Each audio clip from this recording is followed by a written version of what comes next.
Assalamualaikum warahmatullahi wabarakatuh. Perkenalkan, nama saya Ira Rahmawati dari Program Studi Nurse Fakultas Keperawatan Universitas Jember. Video ini dibuat dalam rangka lomba storytelling membakar semangat belajar mahasiswa. Apa sih yang mahasiswa rasakan saat menjalani profesi nurse? Banyak tugas. Nggak makan. Capek. Jenuh. Kurang tidur.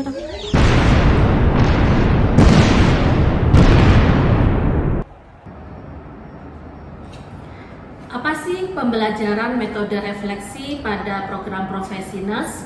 Metode pembelajaran ini merupakan proses pembelajaran di mana kita mengajak mahasiswa untuk bisa menganalisis pengalaman praktek klinisnya secara deep atau secara mendalam.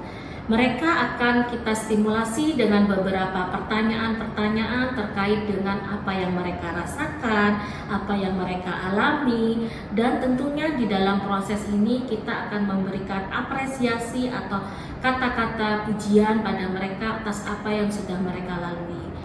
Apresiasi adalah hal positif yang ada dalam metode refleksi. Dalam metode refleksi kita akan lebih didorong untuk bisa mengapresiasi apa yang sudah dilakukan oleh mahasiswa. Salah satu contohnya adalah satu mahasiswa saya yang sedang melakukan profesi. Mahasiswa ini mempunyai riwayat akademik yang kurang bagus ya. Sudah diberi warning atau diberi peringatan untuk dapat lebih memperhatikan mahasiswa ini. Dan ternyata ada beberapa keluhan yang masuk saat pertama kali yang bersangkutan masuk ke dalam fase profesi. Yang pertama adalah adanya ketidakdisiplinan saat masuk stase atau berdinas, tidak mengumpulkan tugas tepat waktu, saat responsi mahasiswa ini terlihat tidak siap. Hal ini terjadi di minggu pertama dan juga minggu kedua. Saat saya berusaha untuk mendekati mahasiswa ini, mahasiswa lebih banyak menghindar. Saat saya minta untuk melakukan pre-conference, ada banyak sekali alasan yang digunakan. Sakit, baru selesai dinas malam, mengantuk, dan ada beberapa alasan yang menurut saya itu secara logika sebenarnya bisa diusahakan agar kompetensi bisa dicapai. Mahasiswa ini butuh pendekatan yang unik karena saya melihat ada potensi yang bisa kita gali atau yang bisa kita dorong optimalkan pada mahasiswa ini. Saat pertama kali bertemu dengan mahasiswa ini di pre-conference minggu pertama, saya berusaha untuk memahami dulu bagaimana kondisi dan hambatan yang terjadi pada yang bersangkutan.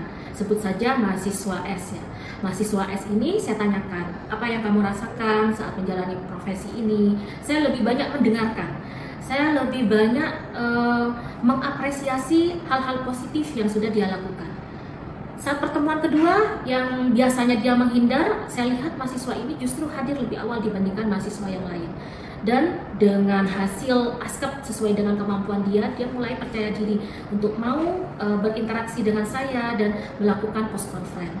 Saat post-conference, dia tampak dengan apa adanya menceritakan pengalaman yang dia alami, pembelajaran yang dia lakukan dan dapatkan saat itu dengan si A dan juga pasien. Saya melihat atau dari hasil yang saya dengarkan pada mahasiswa ini, saya mengambil satu kesimpulan. Mahasiswa ini sebenarnya punya potensi. Dia mempunyai kemampuan komunikasi dan empati yang baik, sehingga dia banyak berinteraksi dengan keluarga, menanyakan meskipun dalam hal konsep atau teori mungkin agak berbeda dengan teman lainnya. Namun dari potensi itu saya mulai menggali apa yang bisa saya upkan atau saya tingkatkan. Mahasiswa ini saya tanyakan, salah satu contohnya adalah percakapan kami. Saya tanyakan waktu itu, hal apa yang dipelajari dalam pekan ini? Yang bersangkutan menjawab, nah saya baru tahu bahwa bayi itu ternyata bisa kuning karena sakit, atau bahkan bayi sehat juga bisa tampak kuning. Bukankah itu sudah seharusnya bisa mahasiswa kenali begitu ya, karena di tahap akademik mereka sudah mempelajari bahwa bilirubin itu ada yang normal dan juga patologis.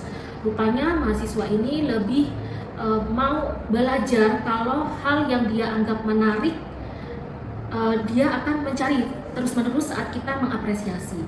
Saat itu saya sampaikan bahwa bagus sekali apa yang sudah kamu lakukan. Lalu saya tanyakan, Kenapa kamu bisa mengatakan seperti itu? Apa yang kamu lihat dari data objektif atau mungkin data subjektif? Dari sana yang bersangkutan banyak bercerita terkait dengan pengalaman-pengalaman hasil observasinya. Rupanya dia meskipun memiliki kemampuan kognitif yang berbeda dengan temannya, tapi saat kita mengapresiasi apa yang sudah dia lakukan, muncul motivasi atau semangat belajar. Berikutnya di pertemuan selanjutnya saya mengulang kembali apa yang sudah dia sampaikan dan saya mengapresiasi yang sudah dia lakukan dan saya munculkan pertanyaan baru. Pada kali ini apa hal baru yang kamu pelajari? Dan rupanya semakin meningkat hal yang dia ingin dapatkan. Setelah menceritakan satu hal, dia menambahkan lagi ada beberapa banyak hal yang dia pelajari. Bagi para dosen yang sekarang sedang melakukan bimbingan profesionals, ayo kita harus lebih empati dengan apa yang mereka rasakan. Untuk kali ini kita harus banyak mengapresiasi apa yang sudah mereka lakukan dan mereka usahakan. Apa yang mereka dapatkan sebenarnya sudah dari jerih payah mereka dalam berusaha melakukan pembelajaran secara optimal. Untuk adik-adik mahasiswa profesionals, semangat ya, kita pasti bisa. Ingat, we care, we share, we are nurse.